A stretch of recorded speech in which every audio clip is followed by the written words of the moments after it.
Hello বন্ধুরা, তোমরা সবাই কেমন আছো? তো আজকে আমি মরলা মাছ রান্না করব। তো তোমরা দেখতে থাকো। মরলা মাছটা খেতে একদম পুরো ইলিশ মাছের মতো লাগে।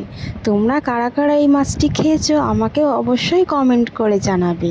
আর এই মরলা মাছ রান্না করার জন্যে আমি 3টে মতো আলু লম্বা লম্বা করে কেটে নিয়েছি। তোমরাও এইভাবেই কেটে নিতে পারো বা তোমাদের পছন্দ মতো কেটে নিতে পারো।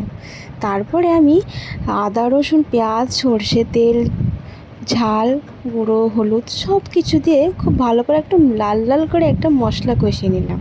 তারপরে আগে থেকে কেটে রাখা আলুগুলোকে দিয়ে খুব ভালো করে কষিয়ে নেব। দেখো বন্ধুরা কত সুন্দর লাগছে। তারপরে আমি সানরাইসে জিরে গুঁড়োটা দিয়ে দিলাম। তোমরা চাইলে কাঁচা জিরেও দিতে পারো, কিন্তু সেটা একটু মশলা কষানোর সময় দিতে হবে। তারপরে আমি জিরেটাকে দিয়ে খুব ভালো করে আলুটাকে কষিয়ে নিলাম। আমার কিন্তু এই মাছটা খেতে অনেক ভালো লাগে। আমি অনেক ছোটোবেলায় প্রায় আজ থেকে 10-15 বছর আগেকার কথা, তো আমার মা রান্না করেছিল আলু দিয়ে। তারপর থেকে আমার খুবই ভালো লাগে। যখনই এই মাছটার আনা হয় আমি তো আলু দিয়েই রান্না করি। খেতে পুরো ইলিশ মাছের মতো লাগে, বিশেষ করে ঝোলটা খুবই ভালো লাগে।